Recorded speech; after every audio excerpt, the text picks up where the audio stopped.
Paul Gingerich was just 12 when his name hit national headlines, not for an award or achievement, but for being involved in something that sounded like a crime drama gone wrong. In 2010, Paul and his 15-year-old friend Colt Lundy made a plan. They wanted to run away to California, but in their eyes, one person stood in the way: Colt's stepfather, Philip Danner. Paul wasn't the one who pulled the trigger, but he knew what was going to happen. They planned it together, and Paul was in the room when it all unfolded. He even helped open the gun safe. When the man sat in his recliner watching TV, Colt walked in and fired 3 times. Paul didn't try to stop it. That's what got him labeled an accomplice to murder. This wasn't some heat-of-the-moment fight. It was premeditated, written out, discussed in texts and notebooks. For someone barely into middle school, Paul had stepped into a world most adults couldn't imagine. When police caught them just hours later, it wasn't some hard-to-crack case. The boys confessed. The court had no doubt Paul understood what he was doing, and that's what changed everything. He was tried as an adult, one of the youngest ever in U.S. history, sentenced to 25 years. That meant growing up behind bars, missing high school, holidays, life outside cement walls. Later, Indiana changed its laws after Paul's case, allowing for more flexibility in how young teens are sentenced. Paul eventually got a second chance. He was released after serving about 8 years. He now speaks publicly about the choices that changed his life. But that moment in the living room where a boy watched something so final happen and let it, still defines how many people see him, a 12-year-old who crossed a line most adults never would. Eric Smith looked like the kind of kid you'd expect to see playing alone at recess. Red hair, thick glasses, freckled face. Not exactly threatening. But in 1993, this 13-year-old from the tiny town of Savona, New York, shocked everyone when he lured a young boy into the woods and ended his life with an act of chilling violence. Eric didn't use a weapon he brought from home. He picked up rocks. He didn't have a complex plan. He simply saw an opportunity and acted on impulse. When investigators asked why he did it, he gave no clear answer. He just said he was angry, bullied at school, constantly ridiculed for his appearance and quiet nature. He had bottled that rage for years. That day, it finally exploded. When police couldn't crack the case at first, Eric came forward on his own and confessed. No one suspected him. Even the investigators said he looked like a sweet kid. But when he described what happened in detail, their confusion turned into horror. He knew what he had done. He showed no signs of panic or fear. At the trial, it was his expression that people couldn't forget. A faint, almost childlike smile. Not smug, not cold, just eerie. Like he didn't understand the seriousness of it all. The court charged him as an adult, and he was sentenced to the maximum for a juvenile 9 years to life. He served over 20. Years later, Eric was released, now a grown man in his 40s. He says he's changed, that he regrets everything. Some believe him, others never will. His story remains one of the most disturbing examples of how calm and calculated a child can be. Not because he planned it, but because he didn't have to. He just decided to do it. Jonathan James didn't need a weapon to shake the US government, just a dial-up connection and a curious mind. At 15 years old, while most teens were trying to beat video games, he slipped past the firewalls of some of the most secure networks in the country. NASA, the Department of Defense, even military contractors. All of them got breached by a kid in his bedroom. He didn't hack for money. He didn't destroy anything. He just wanted to see if he could get in, and he did. In one of the biggest shocks to US cybersecurity, Jonathan managed to download source code from NASA that controlled parts of the International Space Station's life support systems. NASA had to shut down its entire system for 21 days. The cost? $41,000 in damages, all because of a high school sophomore. The feds traced the attacks to James after he accessed private emails and security credentials from a government server. When they raided his house, they found the evidence. Jonathan confessed, cooperated, and was eventually sentenced to 6 months of house arrest. He was the first juvenile in the US ever convicted of cybercrime. But the story didn't end there. Years later, his name popped up again during an investigation into a major hacking ring. Authorities suspected him of being involved. Jonathan denied it. He was never charged in that case, but the pressure, the fear of being falsely accused again, it got to him. In a letter he left behind, he said he no longer trusted the justice system and couldn't live under constant suspicion. What started as a brilliant mind exploring the limits of technology ended in tragedy. Jonathan James was proof that sometimes, the most dangerous breaches don't involve violence. just a teenager who knows how to slip through digital cracks better than anyone else. The morning started like any other in a quiet Pennsylvania farmhouse. But by the end of it, 11-year-old Jordan Brown would become one of the youngest people ever charged with a serious violent crime in the United States. In 2009, Jordan allegedly used a shotgun and aimed it at his soon-to-be stepmother while she was resting in bed. The case exploded across headlines not just because of Jordan's age, but because of the details. He was a fifth grader. He played football. He rode the school bus just minutes after the act was said to have happened. According to prosecutors, he tucked the gun into a blanket, did what he did, then got on the bus like nothing happened. No one suspected him until hours later. There was a lot of speculation about why. Some said jealousy. The woman was pregnant with a baby boy, a half-brother Jordan may have seen as a threat. Others believed he was upset about the family changes, the upcoming marriage, the shift in attention. But there was no confession, no note, no clear explanation, just one big, silent question mark. What followed was a legal roller coaster. Jordan was arrested and held in a juvenile facility, but the case kept shifting. At first he faced adult charges, then those were dropped. In the end he was found delinquent, the juvenile court equivalent of guilty, and sentenced to a youth facility until he turned 21. He served 7 years, was released quietly, and his record was expunged. To this day, there are people who insist he didn't do it. Others say the evidence speaks for itself. The shotgun was his, the motive was personal. But the most haunting part, how normal he looked. Just a kid carrying a backpack, walking to the bus, with something much darker behind his eyes. Graham Young didn't need fists or weapons to hurt people. He used teacups and chemistry. By the time he was 14, he had already become obsessed with poisons. Not in a casual, curious way. He studied them, memorized their effects, and tested them on the people closest to him.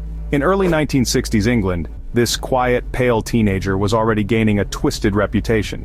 He started small, drops of toxic substances in tea, sugar, or lunch. His family members began getting sick, violently ill, in ways doctors couldn't explain. His stepmother developed strange symptoms and eventually passed away. His father and sister were also constantly in and out of the hospital. No one suspected Graham. After all, who would think a schoolboy with a love for science was behind it? But Graham kept a notebook, a lab log. He wrote down symptoms, dosages, reactions. It was methodical, clinical. When a teacher at school also fell ill after drinking tea Graham had prepared, suspicions finally caught up to him. A search of his things revealed toxic chemicals, books on lethal compounds, and that disturbing journal. He was arrested and sent to a high-security psychiatric facility for juveniles. Even there he continued experimenting, allegedly trying to poison inmates and staff. After years in custody, psychologists claimed he was rehabilitated. He was released in his early 20s. What happened next shocked Britain again. Within months, people at his new workplace began falling ill. 2 men died. One collapsed right at his desk. Once again, all signs pointed to Graham, and this time, they didn't hesitate to lock him away for good. Graham Young's case became one of the most chilling in British criminal history. Not because he acted out of rage or desperation, but because he treated poisoning like science class. Cold, calculated, controlled, a teenager with the mind of a chemist and the heart of a predator. Mary Bell was just 11 years old when police in Newcastle, England were faced with one of the most unsettling cases they'd ever seen. In 1968, 2 very young boys were found lifeless in separate incidents, and both had something in common. Evidence pointed back to another child, not a teenage troublemaker, a girl in pigtails, soft-spoken with a disturbing calmness in her voice, Mary. What made the case different wasn't just the age, it was how intentional it seemed. The boys hadn't just wandered off or suffered accidents. There were signs of manipulation, staging, and a disturbing level of control over the scenes. And yet Mary returned to school like everything was fine. She even showed up at one of the funerals. At first, no one believed it. The idea that a little girl could be responsible for something so dark didn't compute. But Mary had left clues, literal ones. She carved her name near the scene of one of the incidents, and even bragged about it to classmates. When police brought her in, she didn't panic or cry. She gave strange, calm answers, as if she was talking about a movie she had seen, not something she did. Mary had grown up in chaos. Her childhood was full of neglect, instability, and abuse. Experts later argued that her environment had shaped her into someone who couldn't grasp boundaries or consequences. She wasn't tried as an adult, but she was convicted of manslaughter and sent to a secure facility until her early 20s. After her release, she was given a new identity and protection from the press. She even had a child of her own, and that child grew up not knowing who Mary really was, until the truth came out years later. Her story remains one of the most bizarre and unsettling in British legal history, not because of gore or violence, but because of how young she was, 11, and already playing mind games that left professionals stunned. Lionel Tate was only 12 years old when he was sentenced to life in prison. No parole, no future, just a concrete cell and headlines that echoed across the country. In 1999, down in Florida, Tate was left alone with a 6-year-old girl his mother was babysitting.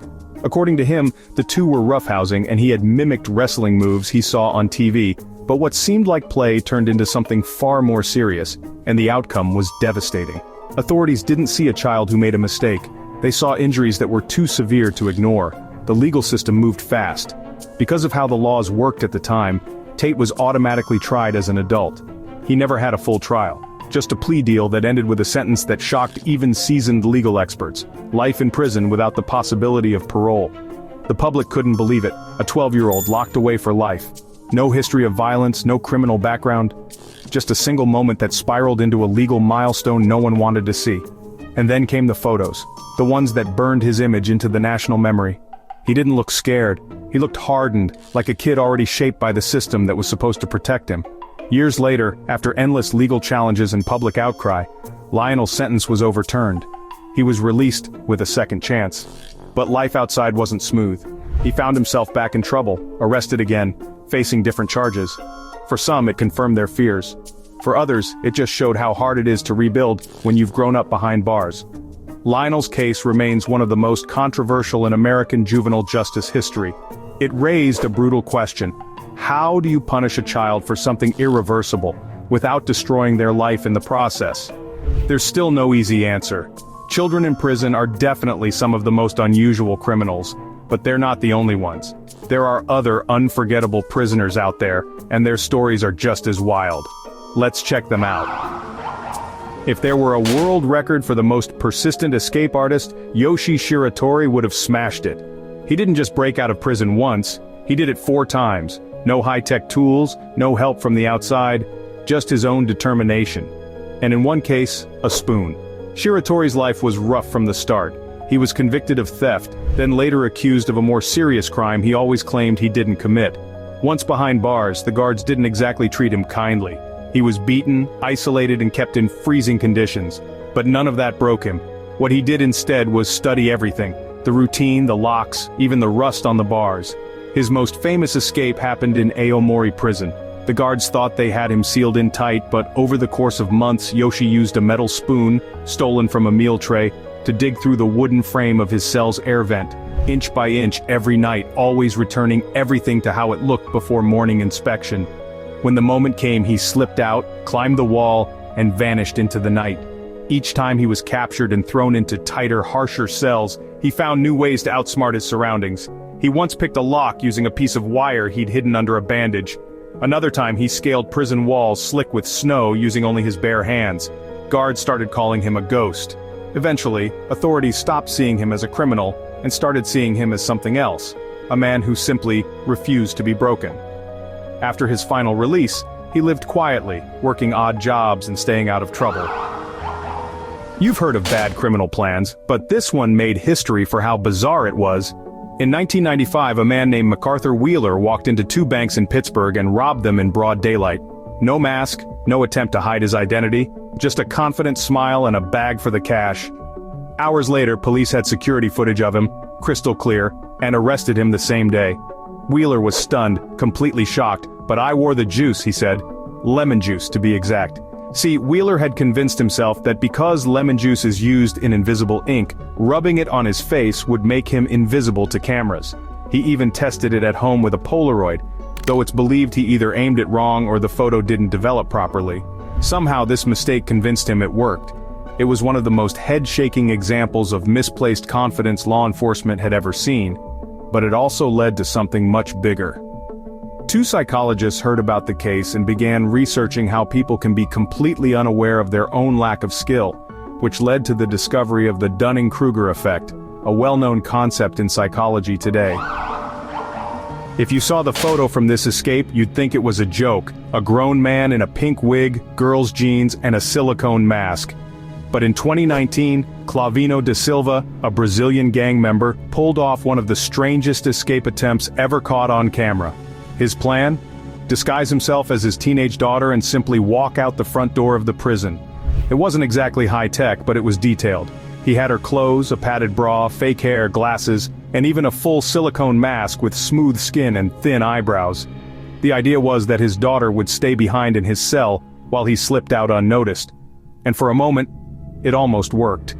Guards were suspicious, though. Something about the body language wasn't right. When they pulled him aside and asked a few questions, the voice didn't match. That's when they made him remove the mask. The moment it came off, the video went viral. Millions of views, people stunned that someone would go this far with a disguise. It wasn't the first time Clavino had escaped. He was part of a major drug gang and had a reputation for slipping away. But this attempt became his most infamous, not for the danger but for the creativity. And also, the failure. The plan was wild, the execution nearly flawless, but one tiny slip in behavior gave him away. Most people try to dig their way out of prison, bribe their way out, or fight their way through. Richard Lee McNair did none of that. He mailed himself out, literally. In 2006, while doing time in a federal prison in Louisiana, McNair crafted a plan that sounds like a cartoon but actually worked. He worked in the prison's mailroom where they packaged giant industrial mail bags and shipments. One day, while loading pallets, he hid himself inside a specially built box. He had food, water, a breathing tube, and a tiny hole to see out of. The box was sealed and moved with all the other packages onto a truck bound for a warehouse outside the prison walls. Once the truck pulled away, McNair popped the box open and casually walked off. He didn't run. He didn't panic. He just walked into freedom like it was a lunch break. It wasn't even his first escape. Years earlier, he slipped out of handcuffs using lip balm.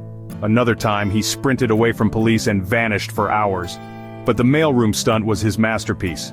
He was eventually caught again, of course, in Canada months later, living under a fake name and smiling in interviews. Authorities described him as polite, clever, and extremely dangerous.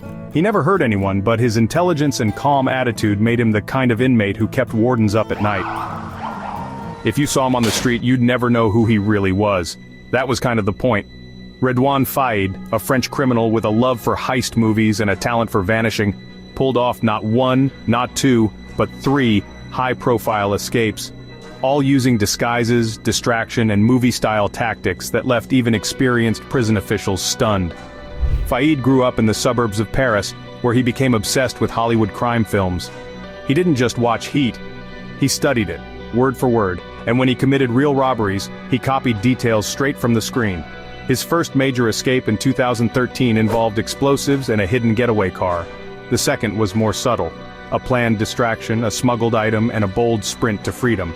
But the most outrageous came in 2018. He was in a high-security prison when accomplices landed a helicopter in the yard.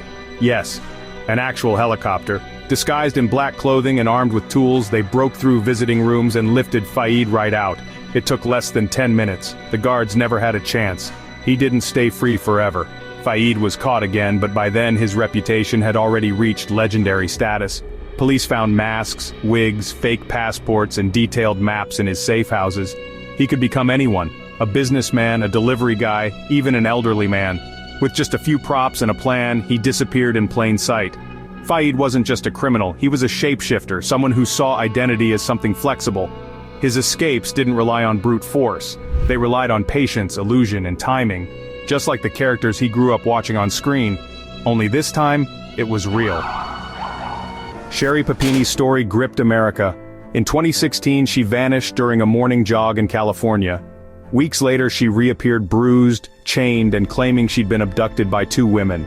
The public panicked, police launched a nationwide manhunt. But years later, the truth unraveled. It was all fake. Papini had been hiding with an ex-boyfriend the entire time. She staged the injuries herself. Then, unbelievably, after being exposed and arrested, she repeated the pattern with a new story, twice. Her motive, attention, money, sympathy, or maybe all 3. Sherry Papini became a symbol of deception wrapped in drama. Audrey Marie Hilley had a gift. She could reinvent herself like a character in a novel. On the outside, she was the perfect Southern wife from Alabama. polite, well-dressed, and charming. But behind that polished smile was one of the most manipulative criminals in American history. Her story has everything: lies, secret identities, betrayal, and yes, a fake death. In the late 1970s, Audrey's husband suddenly fell ill and died. Doctors chalked it up to natural causes. Then her daughter started getting sick too. Same symptoms. But this time, a blood test showed something strange: high levels of arsenic. The case was reopened, and tests revealed that Audrey's husband had also been poisoned. She vanished before police could arrest her. That's where things got weird. Audrey fled across states, taking on new identities like changing outfits. She called herself Robbie Hannon, moved to Florida, and married a new man who knew nothing about her past. But that wasn't enough. To start fresh again, she faked her own death. She told her new husband she had a twin sister, Terry, and then disappeared. Days later, Terry showed up to comfort the grieving husband. It was Audrey in a wig and glasses. The disguise might have worked, but the lies started piling up. A slip in her story, a signature that looked too familiar. Eventually, authorities connected the dots. She was arrested and sent back to Alabama to face trial. She was convicted and sentenced to life for murder and attempted murder. Years later, she was granted a short release for good behavior, but instead of staying in town, Audrey ran again. She was found in a ditch, cold and alone after days on the run in the rain. She died in the hospital shortly after. Audrey Marie Hilley didn't use weapons or threats. She used charm, lies, and a suitcase full of fake names. Her story isn't just strange, it's almost unbelievable. A real-life shapeshifter who lived a dozen lives until the last one finally caught up with her.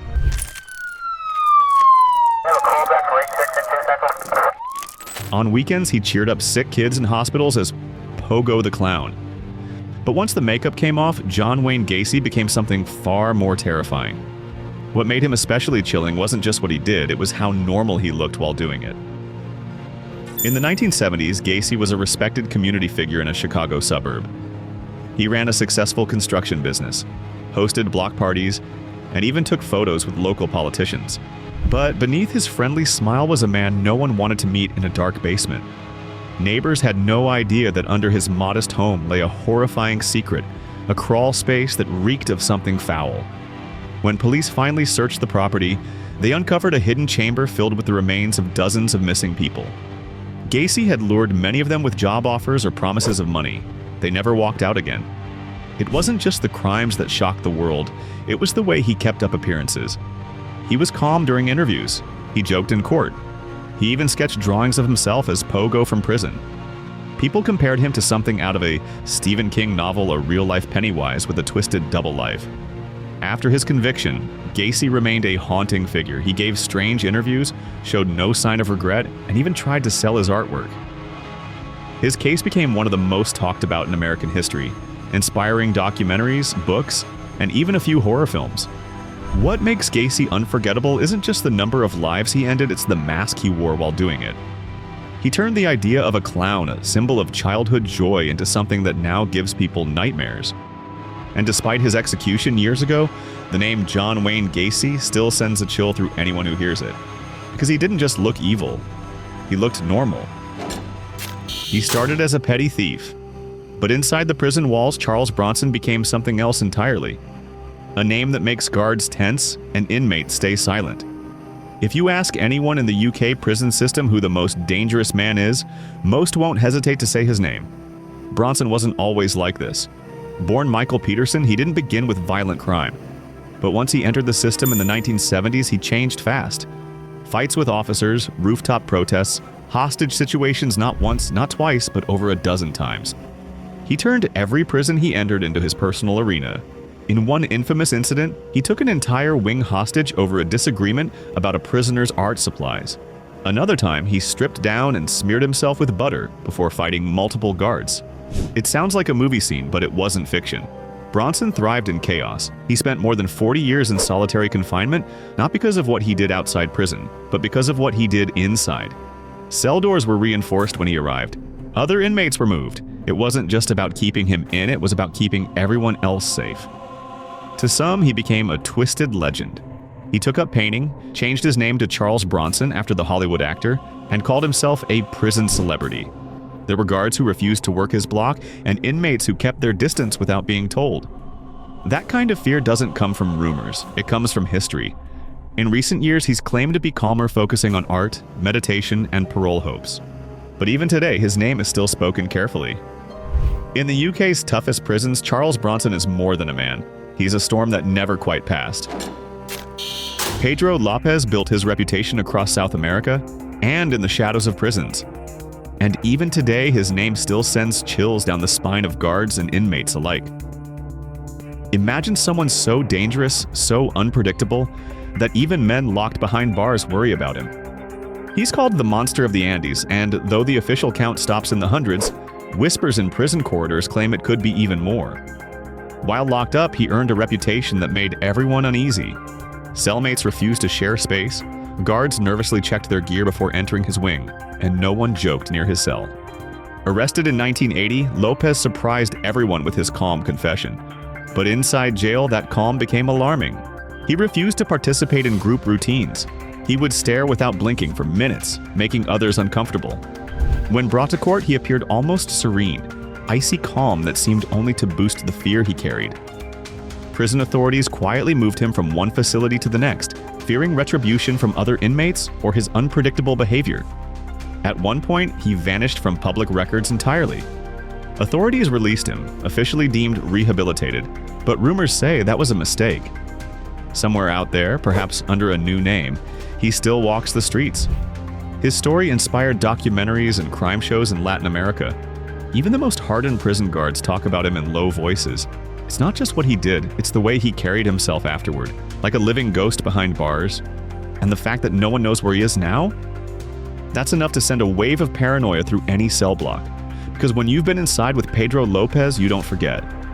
Not his cold eyes, not the silence that followed him, not the rumors of what he might do if he ever slips through the system again. Richard Kuklinski didn't look like someone you'd avoid. He dressed clean, spoke in full sentences, and had a calm presence. But behind that calm was something terrifying. Inside the prison system, people didn't just know his name, they kept their distance. They called him the Iceman, not because of any dramatic nickname he made up, but because of how he stored the people he targeted frozen, hidden, erased. Before he landed behind bars, Kuklinski moved quietly through cities, blending in. He was a family man on the surface, but when he talked about what he did, his voice didn't shake once. In prison, it wasn't the things he said that unnerved people. It was how casually he said them. He described things with the same tone others use when they talk about lunch. Some inmates talk tough. Kuklinski didn't have to. Everyone already knew. He wasn't loud, didn't cause chaos, didn't pick fights, but guards didn't relax around him. Some kept their keys tighter when walking past. Others requested not to work his block. It wasn't because he acted out, it was because he didn't need to. His reputation did the talking. Kuklinski once said he didn't lose sleep over anything he had done. And it showed. His interviews became viral long before social media existed. People were fascinated by how cold he was, how polite and horrifying could live in the same sentence. He spent the rest of his life locked up, but even from inside he left an impression. Documentaries, books, and even Hollywood couldn't ignore him. He was the kind of prisoner no one wanted to be near, not because he was loud or wild, but because he was quiet. Too quiet.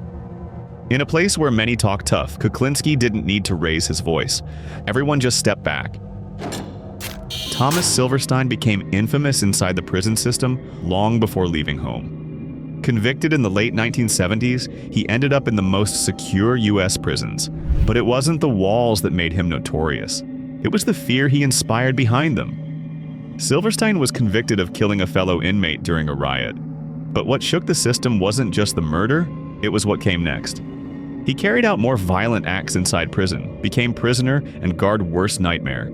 Officials said interrogation or confrontation could trigger another incident, so most avoided his cell block as if it carried its own gravity. He spent decades in total isolation. No cellmates, no common areas, no meaningful contact with guards. His cell was reinforced, his range severely restricted. People whispered he didn't need elaborate plans, just the right moment. His name alone made others tense. Some guards refused duties involving him, fearing something unpredictable might happen. They claimed it wasn't acting out. It was the silence that made Silverstein menacing. Even in solitary, he communicated stories of violence that were dispassionate, almost clinical. When movies or books mentioned serial killers or isolated convicts, Silverstein was a benchmark. His voice, though rarely heard by public, echoed through prison lore. In the end, he lived and died in near total separation. Not because he begged for it, but because everyone else did. His case raised questions about the limits of punishment and how the mere idea of one man can reshape an entire system. Aileen Wuornos walked into prison already infamous, the rare female serial killer who confessed she'd kill again. But it wasn't just her crimes that made waves inside prison, it was her presence, and the way guards reacted when her name was mentioned. Unlike many high-profile inmates, she didn't howl or rage. Her reputation came from the force of her words. She spoke bluntly, "I'm not sorry." That kind of admission made officials uneasy. They wondered, what happens when someone unafraid to die slips through their walls? She stirred unsettling tensions among both inmates and guards. Some claimed she held an icy stare. Others said they heard her reciting lines like dialogue from a TV crime drama late at night. There were guards who asked for reassignment rather than face occasional unpredictability. It wasn't loud outbursts. They were isolated moments of intensity, of cold determination. Still, she made the most of her time. She studied, did legal research, and even posed for limited interviews. But underneath, there was a constant undercurrent. The woman who'd said she'd kill again was locked behind bars, and that never faded into the background. She received life sentences, spent years in Miami-Dade, and became a figure in documentaries and pop culture. You might recognize her from the film Monster, starring Charlize Theron. But beyond the screenplay, the real-world version was terrifying in her conviction. Inside prison, some said she never blended in. She was a reminder that murderers don't always follow a script. Aileen Wuornos showed that fear can come from the words someone uses all by themselves. In the world of high-security prisons, there's an unspoken rule. No one escapes twice. Joaquin El Chapo Guzman broke that rule. And when his name appeared on a prison transfer list, tension followed. He wasn't just a prisoner. He was a puzzle no one could solve for long. He was first caught in the early 1990s. The prison was confident. Cameras, towers, isolation. Still, he vanished, reportedly with help and a laundry cart. Years later, when he was caught again, security was dialed up. A top-level facility, reinforced walls, non-stop surveillance. It didn't matter. He vanished again. This time through a tunnel dug with military-level precision, leading from his cell's shower floor to the outside world. Inside, officials began doubting even the strongest cells. Some guards were transferred, some questioned, others quietly reassigned. No one wanted to be the next on duty if a wall cracked or a floor gave way. When he was finally extradited, flown out, and locked in a U.S. facility, the prison changed routines. Guards rotated, cameras monitored 24/7, even his sleep was checked every 15 minutes. Other inmates never interacted with him. He was kept far from anyone who might pass a message or receive one. Not because he caused chaos, but because even the whisper of a message could trigger a chain of events beyond the bars. El Chapo didn't need to be loud. His escapes did all the talking. In a system built to contain the worst, his presence alone rewrote security procedures. Most prisoners fear escape attempts will earn them more time. El Chapo proved some don't fear walls at all. He stood 6'9" and weighed over 250 pounds. But Edmund Kemper didn't need size to intimidate. His intelligence did that for him. Most inmates talk too much. Kemper spoke carefully, and when he did, everyone listened. He committed his crimes in silence. No grand chases, no loud scenes. When it was all over, he calmly picked up the phone and turned himself in. That calm never left. Behind bars, guards noticed something different. He followed rules. He kept his space clean. And yet there was something off. He wasn't trying to stay out of trouble. He was simply watching everyone else. Some called him the gentle giant. Others avoided speaking to him entirely. It wasn't just his past, it was how aware he was. He remembered faces, patterns, behaviors. Even in prison interviews, he broke down psychology like a professor. He became known for helping the FBI profile other violent criminals. But some guards wondered, was that helpful or just another way for him to stay ahead of everyone? He didn't need to fight to keep his space. People didn't line up to get close. Even decades later, he remains in a California medical prison, quiet, still towering, still analyzing, still watched more closely than most. Kemper wasn't just feared because of what he did, but because no one was ever sure what he was thinking. And in prison, that kind of silence is more unsettling than noise. He smiled, flirted, and delivered smooth one-liners on national television. In the late 1970s, Rodney Alcala appeared on The Dating Game and won. Viewers saw a confident, good-looking man with a charming attitude. What they didn't see was the darkness waiting off camera. Behind that grin was a dangerous manipulator. Even before his game show appearance, Alcala had already been in trouble more than once. But somehow he kept slipping through the cracks. He studied fine arts, acted like a normal guy, and often carried a camera. He liked to say he was a photographer, but what was on those film rolls told a very different story. When he finally ended up in prison, the atmosphere changed. Even inside, Alcala stood out, not just for his crimes, but for how calm he was about them. He didn't shout, didn't brag. He acted like someone who didn't fully belong behind bars, until you heard the details. Other inmates kept their distance. Some described him as intense without raising his voice. Guards treated him like a person who understood more than he let on. His intelligence wasn't in question, neither was the fear he created around him. People didn't argue with Alcala, they walked the long way around his cell. His photo collection, discovered after his arrest, sent shockwaves through investigators. Thousands of photos, many still unidentified. That quiet obsession with image and control never stopped even in prison. Alcala wrote legal briefs, challenged the system, and seemed to enjoy every moment he stayed in the spotlight. His calmness, his sharp memory, his complete lack of emotion, it all made him unsettling. Not loud, not aggressive, just always calculating.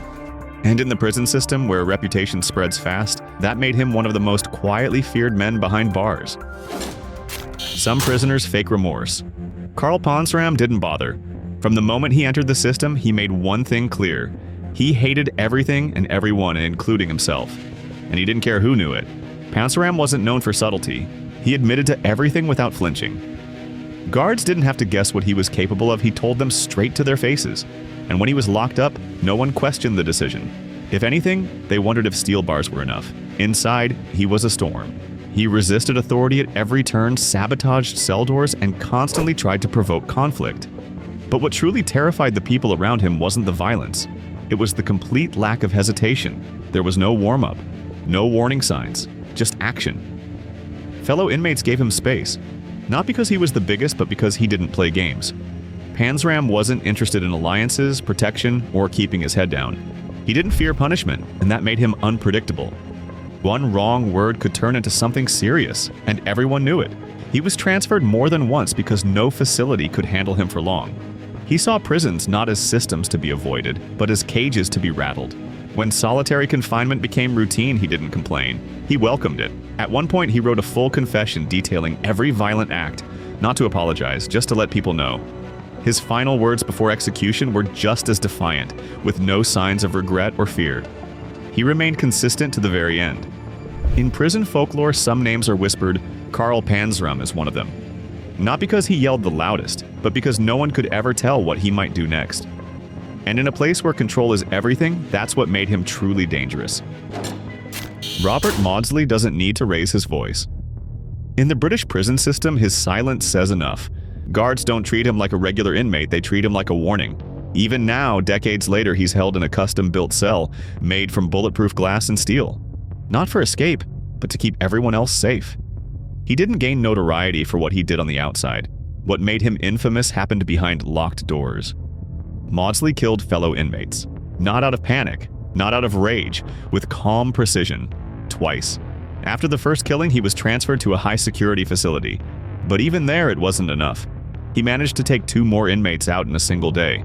The prison went into lockdown. Procedures changed. From then on, Robert Maudsley was considered untouchable. Since then, he's spent most of his life in solitary. His custom cell at Wakefield Prison has been described by the press as a glass box, echoing the kind of containment you'd expect from a movie villain. He eats alone, sleeps alone, speaks to no one unless required. The design isn't dramatic, it's practical. It's what the system decided was necessary. Among prison staff, his name is handled carefully. Inmates rarely speak of him. There's no gang, no group, no crew. Just one man who moves so quietly, so efficiently, that the system couldn't take a single chance.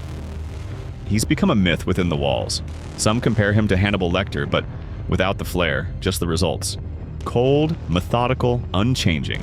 When someone asks who the most feared inmate in Britain is, the answer is often immediate: Robert Maudsley. And it has been for decades. Few criminals have unsettled the world quite like Issei Sagawa. His case made headlines not just for what he did, but for what happened after. Unlike others on this list, he didn't spend decades behind bars. In fact, he walked free, and that's what made him so unnerving to everyone around him. Sagwa was arrested in Paris in the early 1980s. He confessed to everything. The crime shocked investigators, but what came after was even more disturbing. After being declared legally unfit to stand trial in France, he was deported to Japan. But Japanese authorities couldn't hold him due to legal complications. In the end, he was released. The public couldn't believe it. A man openly admitting to one of the most horrifying acts imaginable was now living in a Tokyo suburb, giving interviews, writing books, and even reviewing restaurants. People avoided him in the street. Neighbors moved away. And yet, he continued to live in plain sight. Though technically free, Sagawa became a ghost of his own story. He was isolated not by bars, but by fear. In everyday places, his presence made people uncomfortable. The calmness in his voice, the detail in his writing, the way he described everything without emotion, it all added to the discomfort. He didn't seem to regret what he did. He only regretted that he wasn't allowed to do it again. Even in media appearances, producers kept their distance. Interviews were awkward. Studios brought security. No one wanted to be left alone with him. He didn't threaten. He didn't act out. But his very presence was enough. He passed away in 2022, alone, physically weakened and largely forgotten by mainstream media. But among true crime circles and among those who followed his case closely, his story remains one of the most unsettling examples of someone the system simply couldn't contain. And even when he wasn't behind bars, most people still treated him like he was, for good reason.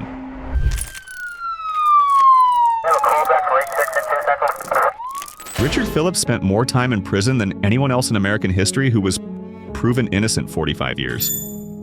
That's longer than the Beatles have existed, and he never even saw it coming. Back in 1971, Detroit was already a city wrapped in tension.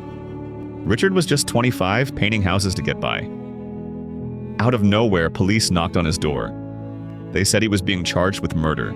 He was stunned. He didn't even know the victim. But a man named Fred Mitchell told police Richard had helped him carry out a robbery that ended in death. What the jury didn't know was that Mitchell had cut a deal to avoid a life sentence. He gave up Richard falsely just to save himself. There was no DNA, no fingerprints, no physical evidence tying Richard to the crime. All the case had was one man's word. But that was enough. Richard was sentenced to life without parole and vanished into the prison system just like that. He spent decades behind bars, years rolled into decades. He didn't see the fall of the Berlin Wall. He missed the internet boom. He missed his family growing old without him. But what makes Richard different is what he did with all that time. He didn't give up. He painted hundreds of vivid works filled with hope, color, and life. He said painting was what kept him sane. In 2014, a student working with the University of Michigan's Innocence Clinic discovered the key detail that changed everything Fred Mitchell had lied. The truth had been buried in files no one ever checked. A different man had already confessed to the killing, and Richard had never even been at the scene. In 2018, Richard finally walked free. He was 73. He stepped out into a world filled with smartphones, electric cars, and people who had never even heard of his name. But instead of bitterness, he brought his art. His paintings now hang in galleries, his story told beside each canvas. He even donated some of the profits to help other innocent people still behind bars. What's wild is that no one ever apologized on behalf of the system that failed him, and he never let that define him. As he once said, freedom is the most beautiful word in the English language, and after 45 years, he finally got to say it for himself. Andrew White was just 26 when his life stopped cold. In 1982, he was arrested in Manchester for the murder of Lorna Bates, a young woman found in a wooded area near his home. There was no hard evidence, just one person who said they'd seen someone similar nearby. That was enough for police to bring him in. He spent hours being interrogated alone, sleep-deprived, and starving. He later said they promised he could go home if he just admitted it. Under pressure, he broke. That so-called confession became the cornerstone of a case with no DNA, no fingerprints, and no real witnesses. The trial was quick. 2 weeks later, the jury heard about his confession and gave a guilty verdict. Appeals failed.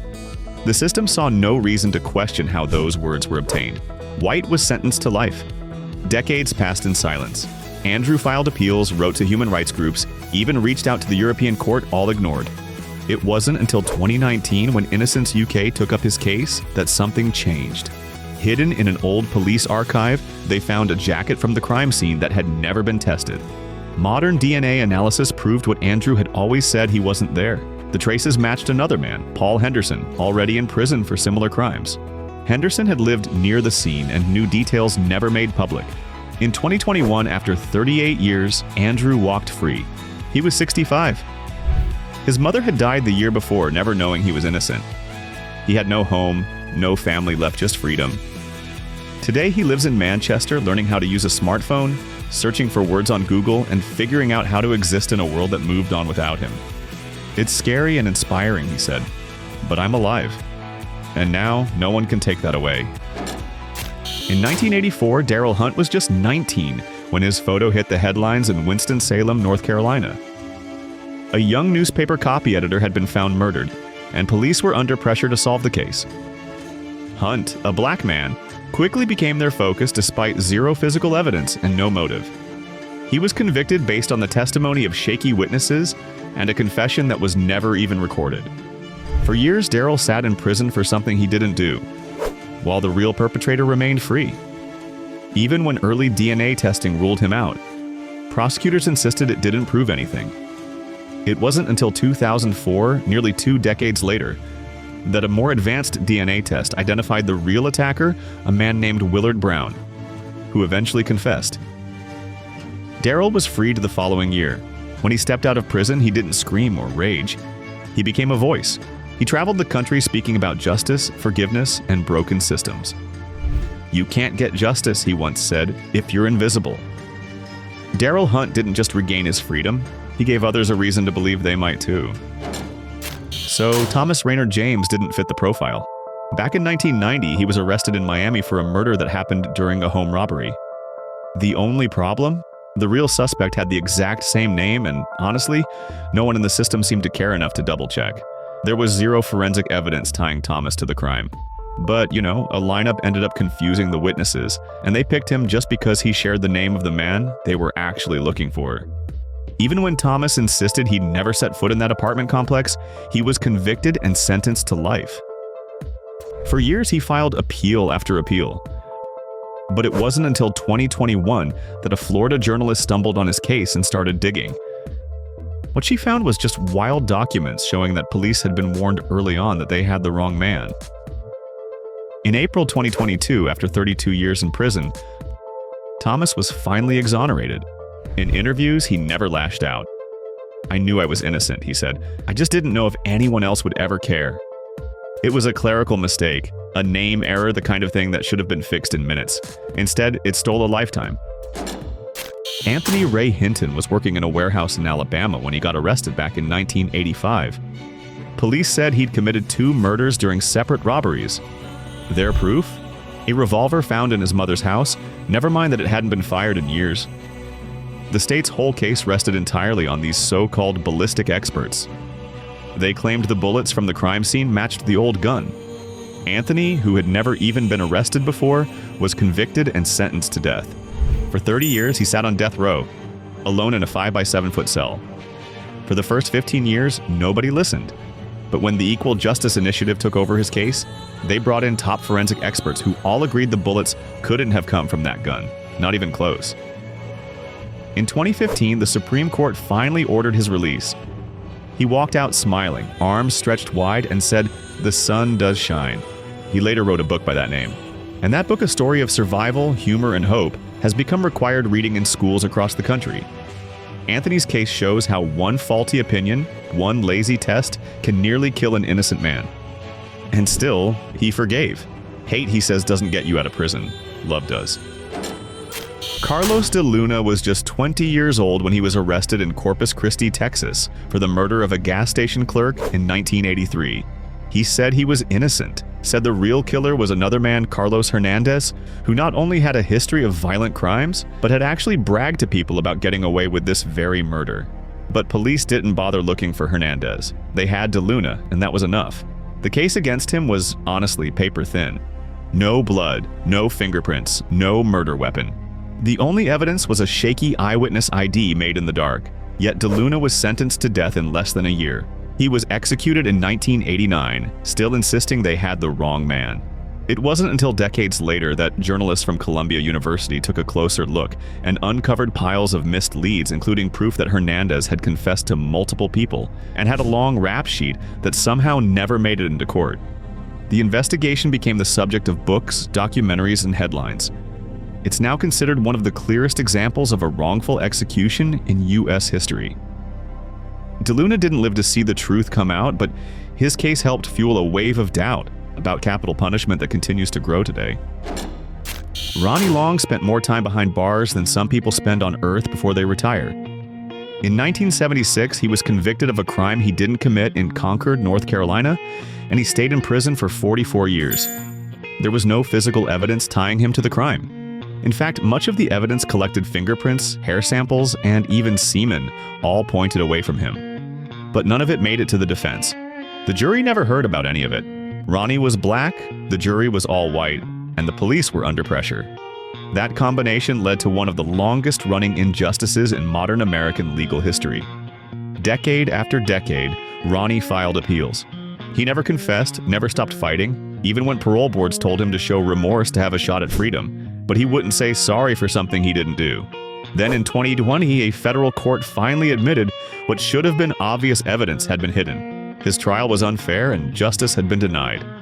Ronnie was released after 16,000 days in prison. When he stepped out, he was nearly 65 and the world was a different place. He married his longtime partner who had stood by him for years. He smiled, laughed, and went for a walk without fences for the first time in 4 decades. Asked what freedom felt like, he paused and said, "It feels like being seen." In 1989, 5 teenagers from Harlem Corey Wise, Kevin Richardson, Yusef Salam, Raymond Santana, and Antron McCrae were arrested for an assault that shook New York City. A jogger had been found unconscious in Central Park, and within hours the police pinned it on the nearest group of Black and Latino teens in the area. What followed is now considered one of the most infamous wrongful convictions in modern history. All 5 boys were between 14 and 16 years old. They were interrogated alone for hours without lawyers or their parents. They were scared. They didn't understand the system. And under that pressure, they gave in. Coerced confessions were taped, filled with contradictions and missing facts, but that didn't matter. Prosecutors ran with them anyway. There was no physical evidence connecting the boys to the crime. Their stories didn't match. DNA from the scene didn't belong to any of them. But the city needed someone to blame. The media called them a wolf pack. Headlines painted them as monsters. And juries believed the narrative. All 5 were convicted. They served between 6 and 13 years before the truth finally came out. In 2002, a man named Matias Reyes, already serving a life sentence, confessed to the attack. His DNA was a perfect match, and his story fit every detail the boys never could have known. The convictions were vacated. The city paid a $41 million settlement. The story became a documentary, then a Netflix series, When They See Us. And for many, it was the first time they understood just how easily innocence can be crushed by fear, pressure, and a system in a hurry to punish. Today, the 5 men speak publicly, write books, and advocate for justice reform. What happened to them wasn't just a failure, it was a spotlight on how fast things can go wrong when power, prejudice, and panic collide. Dewey Buzzella spent 26 years locked up for a murder he didn't commit, and when he got out, the first thing he did was win a boxing match. At 52 years old. In 1983, Buzzella was arrested for the killing of an elderly woman in Poughkeepsie, New York. The case had gone unsolved for years until police pulled in Buzzella, a local with a few juvenile run-ins but no violent history. The evidence? None. Just 2 jailhouse informants who claimed Buzzella had confessed. Those same men later admitted they lied to get lighter sentences for themselves. Even though fingerprints at the crime scene didn't match Buzzella, and even though key documents that could have cleared him were hidden, the jury convicted him. And he was sent away. In prison, Dewey didn't give up. He earned a college degree, mentored younger inmates, and trained in boxing, a sport he loved since childhood. His dream? One real professional fight. He kept refusing parole because it required him to admit guilt. "I'd rather die in prison," he said, "than say I'm guilty for something I didn't do." Finally, in 2009, the Innocence Project uncovered the hidden evidence, including witness statements and official reports that proved someone else was likely responsible. Dewey was exonerated and released. 2 years later, in front of thousands, he stepped into the ring for his first and only pro boxing match. He won by unanimous decision. Dewey's story isn't just about injustice, it's about grit, discipline, and refusing to let the world define you. When he left the ring, he raised his gloves high and said, "This is the greatest night of my life." And you could feel that it wasn't just about boxing. It was about finally being seen for who he really was.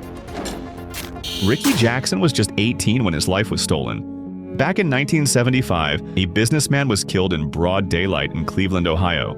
Police scrambled for answers, and they'd landed on Ricky along with his 2 friends, Wiley and Kwame Ajamu. All of them were black teens. None of them had anything to do with the crime. The case against Ricky rested entirely on one thing, the testimony of a 12-year-old paperboy. That boy said he saw Ricky commit the murder. What no one asked or cared to find out was that the kid was half a block away, watching from behind a bus windshield in the rain. There were no fingerprints, no weapon, no physical evidence. Just the words of a scared kid under pressure from detectives. Ricky was sentenced to death. He spent years on death row until Ohio ended the practice for cases like his, and his sentence was changed to life. But the walls didn't move. He stayed in prison for nearly 4 decades. Then in 2011, the unbelievable happened. The same man now in his 40s came forward and admitted he lied. He said police had threatened to arrest his parents if he didn't name someone. He said he'd carried the guilt for decades. That confession broke the case open. By 2014, Ricky was exonerated. After 39 years in prison, he walked out into a world that barely looked the same. Cell phones, the internet, digital, everything, it was all new. But his attitude? Unshaken. "I don't hate the kid," he said. "He was just a kid. But the adults, they knew better." Ricky now speaks at schools and justice events. His calmness, his clarity, and his refusal to let anger shape his future make his story unforgettable. Of all the wrongful convictions in American history, his remains one of the longest, and one of the clearest reminders of how fragile truth can be, especially when adults let pressure speak louder than facts. On the morning of his first day of senior year, 17-year-old Marty Tankleff found his mother dead and his father barely alive in their Long Island home. He did what anyone would do. He called 911, tried to help, waited for answers. But within hours, police decided Marty had done it. They told him his father had died a lie and pushed until the teenager started to doubt himself. They said maybe he had blacked out. Maybe he didn't remember doing it. Under pressure, Marty said things that sounded like confessions but weren't. Still, it was enough. He was charged with double murder. At trial, prosecutors painted him as a rich, spoiled kid who snapped. They ignored other suspects, including a business partner of Marty's father, who owed him a lot of money. The jury convicted him. Marty was sentenced to 50 years to life. But Marty refused to fade. From prison, he researched law, wrote letters, found allies. Over time, private investigators dug up bombshells witnesses who said other men confessed, details pointing straight to that business partner, and proof that Marty's so-called confession had been manipulated. In 2007, his conviction was overturned. 17 years after his arrest, he walked free. Later, prosecutors admitted the case had been flawed from day one. Marty didn't just leave prison, he turned into a legal advocate. He went to law school, graduated, and now fights for people in the same spot he once was. His case has been studied in universities and even referenced in legal dramas. Because it's more than just a miscarriage of justice, it's a story of a kid who was punished for trusting the police. Kevin Strickland had never even been to the crime scene.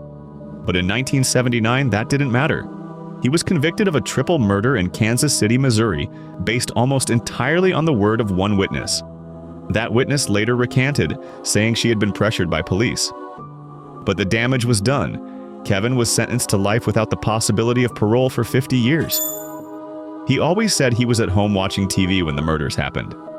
No physical evidence ever connected him to the crime. The fingerprints, the gun, all pointed elsewhere.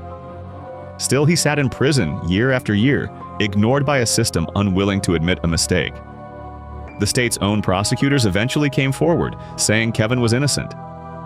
The original investigators, even the judge who sentenced him, later agreed. But the Missouri Attorney General continued to fight his release, arguing that new evidence wasn't enough. It took a public spotlight, national media coverage, millions of petition signatures, and a push from the Midwest Innocence Project to finally tip the scale. In 2021, a judge ruled that Kevin had been wrongfully convicted. He was released after 43 years behind bars. Kevin was 62 when he walked free. He had never owned a cell phone, never seen the internet. He received no immediate compensation from the state. But his calm demeanor and quiet strength made headlines. "They robbed me of my life," he said. "But I'm not going to let them take my soul." His case exposed just how long the truth can be buried and how slow justice can crawl even when the facts are crystal clear. Craig Coley's story began on Veterans Day, back in 1978, when police in Simi Valley, California, responded to a pretty gruesome crime. A young woman and her 11-year-old son had been found dead in their apartment. Craig, the woman's ex-boyfriend, was quickly named the suspect and, well, everything spiraled from there. There was no physical evidence tying him to the scene. In fact, neighbors actually gave him an alibi, but detectives were convinced they had their man. They ignored leads, dismissed witnesses, and even destroyed key evidence before it could be tested. Craig was convicted and sentenced to life without parole. He spent nearly 4 decades locked away, maintaining his innocence the entire time. His case might have stayed buried if not for one determined police chief who decided to reopen it in 2015. The results were honestly shocking. New DNA tests found someone else's biological material on the bedsheets.